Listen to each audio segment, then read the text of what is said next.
నమస్తే, welcome to Liya news. పులివెందుల్లో ZPTC ఎన్నికల్లో భాగంగా అక్కడ జరిగిన అల్లర్లపై ఆ పార్టీకి సంబంధించినటువంటి అంబటి రాంబాబు, పేర్ని నాని స్పందించారు. ఇక అంబటి రాంబాబు అయితే ఎన్నిక ఏదైనా అక్రమాలు చేయటం చంద్రబాబుకు అలవాటే అంటే, ఇక పేర్ని నాని అయితే డీఐజీ ప్రెస్ మీట్ పై స్పందించారు. డీఐజీ ఒక ఉన్నత స్థాయి అధికారి అయ్యుండి ప్రజలకు రక్షణగా ఉండాల్సినటువంటి వ్యక్తి పత్తి వ్యాపారం అంటూ ఈ విధంగా మాట్లాడుతున్నారని, మేము లేకపోతే తల్లు తెగేవి అంటున్నారని చెప్పి ఆయన పైన వ్యాఖ్యలు చేయడం జరిగింది. ఇదే కాకుండా ముఖ్యంగా ఈ పులివెందుల్లో జరుగుతున్నటువంటి అల్లర్ల పైన గవర్నర్ కూడా ఫిర్యాదు చేయబోతున్నట్టు తెలుస్తోంది. మరి నిజంగానే పులివెందుల్లో అలాంటి పరిస్థితి ఉందా? టీడీపీ మూకలు రెచ్చిపోయారని ప్రచారాలు జరుగుతున్న వేళ దీంట్లో వాస్తవం ఎంత? ఇలాంటి విషయాలు తెలుసుకుందాం. మనతో పట్టున్నారు senior journalist doctor Durga Vadlamani garu. నమస్కారం మేడం. అండి.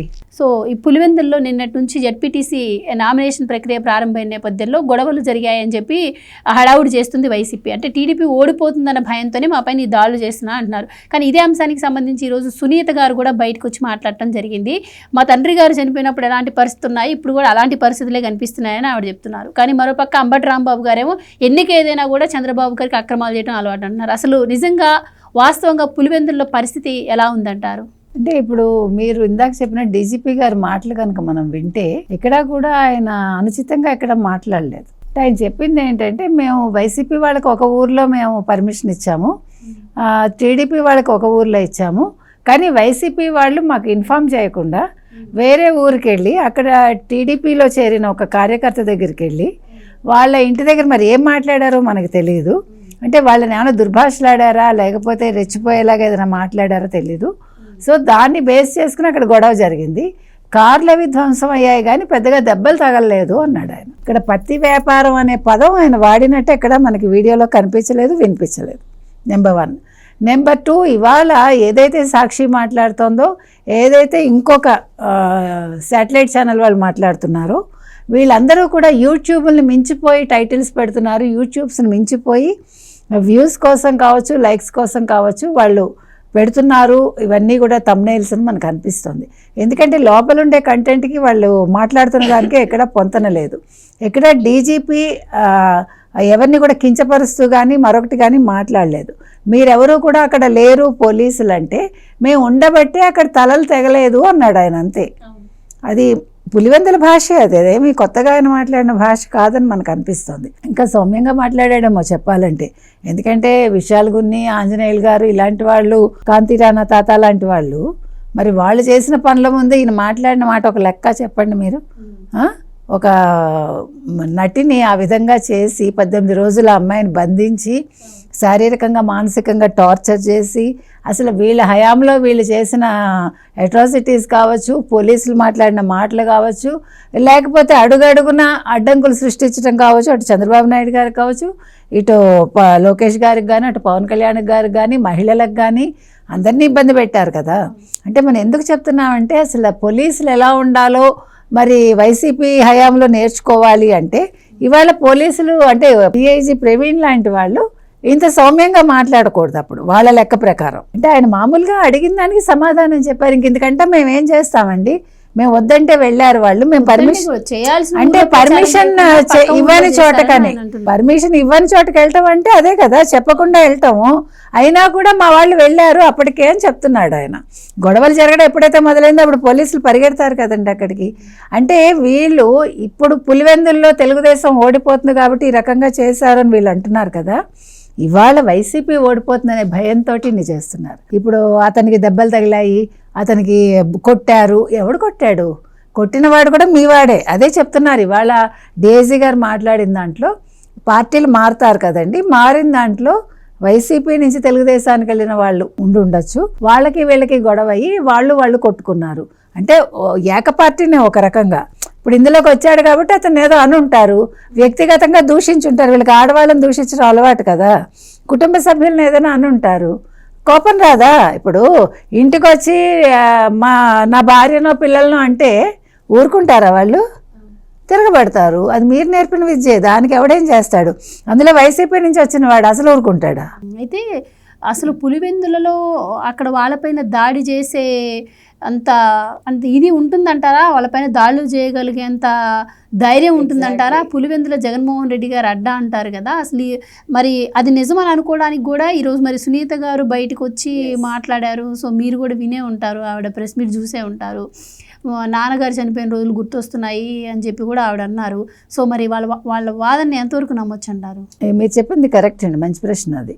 ఎందుకంటే ఇవాళ సునీత గారు బయటకు వచ్చి ఆ రోజు మార్చి 15 6 ఏళ్ల క్రితం ఏదైతే జరిగిందో 2019 అనుకుంటా మార్చి 15 మా నాన్నగారికి ఏదైతే జరిగిందో ఆ సిచ్యువేషన్ ఎట్లా ఉందో ఇవాళ కూడా పులివెందుల సిచ్యువేషన్ అలాగే ఉంది.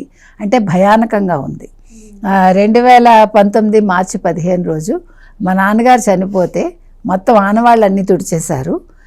తర్వాత గుండెపోటు అన్నారు. తర్వాత నెక్స్ట్ డే నారాసుర రక్త చరిత్ర అంటే నేను నమ్మాను అని ఇలా తల కొట్టుకుంది ఆవిడ. అంటే బాధపడింది, నేను తప్పు చేశాను అని. ఆ తర్వాత సతీష్ రెడ్డి పేరు, తర్వాత బీటెక్ రవి పేరు, ఇంకొక పేరు, మొత్తం 3 పేర్లు రాసి వీళ్ళే చంపారు అని సంతకం పెట్టమన్నారు నన్ను. నేను పెట్టలేదు. అంటే ఫ్రాంక్గా మాట్లాడుతున్నారు సునీత గారు. నేను ఆ రోజు తప్పు చేశాను, నేను తెలుగుదేశాన్ని అనుమానించాను, చంద్రబాబు నాయుడు గారిని అనుమానించాను, కానీ కాదు. ఈరోజు వాళ్ళ అమ్మగారులా ఉంది కదా, వెళ్ళొద్దన్నారా ఏదో వాళ్ళ అమ్మగారు, ఎవరిని సునీత గారిని, నువ్వు వెళ్ళకు అక్కడ పరిస్థితులు బాగాలేవు అని. అయినా కూడా ఆవిడ వచ్చి మాట్లాడుతున్నారు. ఎందుకంటే ఆత్రం ఆపుకోలేకపోయింది ఆవిడ. ఇవాళ పులివెందులు చూస్తే ఆ రోజు వాళ్ళ ఫాదర్ చనిపోయిన రోజు ఎట్లా ఉందో అవన్నీ గుర్తుకొచ్చాయి ఆవిడకి. చాలా బాధపడుతున్నారు.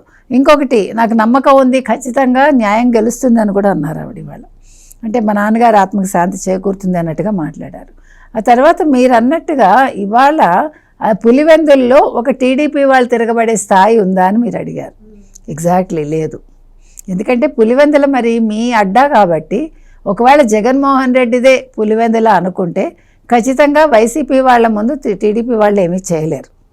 గొడవలు సృష్టించేది మీరే, కొట్టించుకున్నది మీరే, కొట్టింది మీరే, ఇవాళ వీడియోలు తీసుకున్నది మీరే.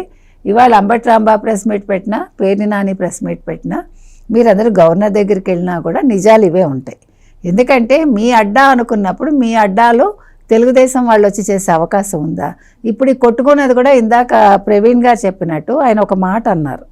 ఎవరైతే పార్టీ మారి తెలుగుదేశానికి వచ్చారో వైసీపీ నుంచి, వాళ్ళ ఇంటికి వెళ్ళి వీళ్ళు చెప్పకుండా పర్మిషన్ లేకుండా అక్కడికి వెళ్ళి వాళ్ళతో గొడవ పడ్డారు.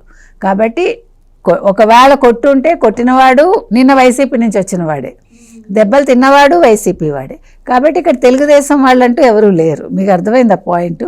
కాబట్టి ఇది మీరు కొట్టుకున్నారు కాబట్టి, ఇది మీ నియోజకవర్గం కాబట్టి మీరు గెలుస్తారో లేదో మీరు తేల్చుకోండి.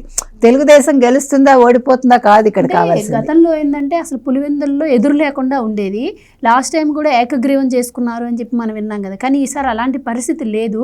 అంటే పోటాపోటీ ఉంది, ఎక్కడ ఓడిపోతే పరువు పోతుందో అన్న ఇదిలో కూడా ఈ రకంగా ప్రచారాలు చేసే అవకాశం ఉంటుందంటారా? ఇప్పుడు పరువు ప్రశ్న ఒకటి. 2, ఇప్పుడు నియోజకవర్గం నా చేయి జారిపోతుంది. ఒక కంచుకోట బీటలు తీసింది. మీకు గుర్తుందా, ఇది పగలగొట్టాడు ఈవీఎం పిన్నెల్లి. ఇప్పుడు పిన్నెల్లి కూడా ఉక్రోషం ఎక్కడొచ్చింది? అసలు నీకు ఎలా తెలుసు వాళ్ళు ఎవరికి వేశారు? నేను అనేది ఏంటంటే, మీకు అంటే అందాజగా తెలుస్తుంది. మనం ఓడిపోతామనే ఒక కాన్ఫిడెన్స్ కోల్పోయినప్పుడు ఇలాంటి పనులు చేస్తారు. ఇవాళ వీళ్ళు కూడా ఈ నియోజకవర్గం మన చేయి జారిపోతోంది, తెలుగుదేశం హవా కనిపిస్తోంది. నిన్న నీటి సంఘాల ఎన్నికల్లో తెలుగుదేశమే గెలిచింది. మనం ఇప్పుడు చావోరేవో తేల్చుకోవాలి. ఇప్పుడు మనం వెనక్కి వెళ్ళలేము, ముందుకెళ్ళలేము. ప్రజల్లో మనకి ఏమనాలి, మన మీద నమ్మకం లేదు ప్రజలకి. ఈవెన్ పులివెందుల వాళ్ళు కూడా మనని నెగ్గిస్తారో లేదో తెలియదు. కాబట్టి సంక్షేమాలు ఇచ్చానంటాడు, ఇవ్వలేదని వాళ్ళకి తెలుసు. ఇవాళ ఓడిపోయింది ఎందుకో కూడా వాళ్ళకి తెలుసు. 151 నుంచి 11కి ఎప్పుడైతే పడిపోయారో వాళ్ళ కెపాసిటీ ఏంటో వాళ్ళకి అర్థమైంది. ఇన్ని విషయాల మధ్య ఈరోజు వాళ్ళు ఈ రకంగా డ్రామాలు ఆడుతున్నారు. అంటే ఒక సిచ్యువేషన్ క్రియేట్ చేసుకుంటున్నారు. ఏమని రేపొద్దున ఓడిపోయినా కూడా చూసారా వాళ్ళు ఇన్ని గందరగోళాలు చేసి నెగ్గారు, అందుకే మేము ఓడిపోయాము అని చెప్పుకోవటానికి దీన్ని ఒక ఉదాహరణగా వాళ్ళు చూపించుకుంటున్నారు. కానీ ఇవన్నీ కాదు, మీరు నెగ్గదలుచుకుంటే అక్కడ మీ పట్టుంది కాబట్టి మీరు నెగ్గాలి. మీరు ఓడిపోతే ఖచ్చితంగా మీరు పట్టు కోల్పోయారని ఆ నిమిషమే మనకి అర్థమవుతుంది. Right madam, thank you so much. Thank you. Please subscribe to Leo news for more videos.